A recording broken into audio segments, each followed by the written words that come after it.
ഇന്ന് നമ്മൾ കോവയ്ക്ക കൊണ്ടൊരു വിഭവമാണ് തയ്യാറാക്കുന്നത്. അതിനായി കോവയ്ക്ക എടുത്തിട്ടുണ്ട്. അത് നീളത്തിൽ നമ്മളത് കട്ട് ചെയ്തെടുക്കുക.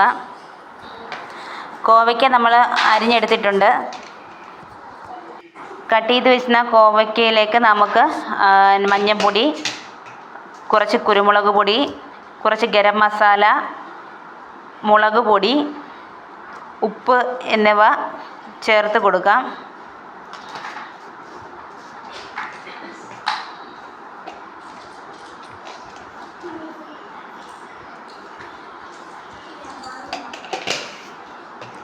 മുളക് പൊടി ചേർത്ത് കൊടുക്കാം നമുക്കിനി.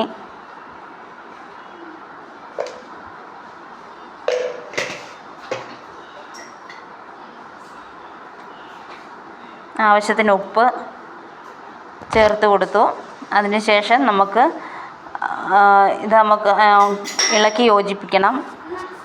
കോവയ്ക്കയിലേക്ക് നമ്മൾ മസാലയെല്ലാം തേച്ച് പിടിപ്പിച്ചിട്ടുണ്ട്. ഇപ്പം നമ്മൾ പുരട്ടി വെച്ച മസാലയൊക്കെ അതിനകത്ത് പിടിച്ച് നമുക്കിനി അത് വറുത്ത് പോരാ. അതിന് വേണ്ടി ഒരു ഇരുമ്പേട്ടി അടുപ്പത്ത് വെച്ചു. ഗ്യാസിലാണ് ചെയ്യുന്നത്. ചീനച്ചട്ടി ചൂടായി കഴിയുമ്പോൾ ആവശ്യത്തിന് എണ്ണ ഒഴിച്ച് നമുക്ക് കോവയ്ക്ക അതിലേക്ക് പറക്കിയിട്ട് വറുത്ത് കോരിയെടുക്കാം.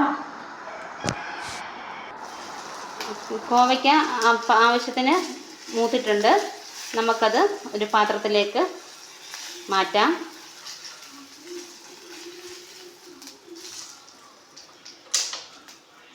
അങ്ങനെ നമ്മുടെ കോവയ്ക്ക വറുത്തത് നമുക്ക് തയ്യാറായിട്ടുണ്ട്. നമ്മൾ സാധാരണ വീടുകളിൽ ഇങ്ങനെ വെക്കാറില്ല. ഇത് മസാലയൊക്കെ പുരട്ടി വയ്ക്കുമ്പോൾ കുഞ്ഞുങ്ങൾക്ക് പോലും ഇത് ഇഷ്ടപ്പെടും. വലിയവർക്കും എല്ലാം ഒരേപോലെ ഉപയോഗിക്കാൻ കഴിയുന്നതാണ്. എല്ലാവരും ഇത് വീട്ടിൽ ട്രൈ ചെയ്ത് കമൻറ്റുകൾ, അതിൻ്റെ അഭിപ്രായങ്ങൾ അറിയിക്കുക. എല്ലാവരും ഈ വീഡിയോ കണ്ട് ലൈക്കും ഷെയറും സബ്സ്ക്രൈബും ചെയ്യുക, സപ്പോർട്ട് ചെയ്യുക.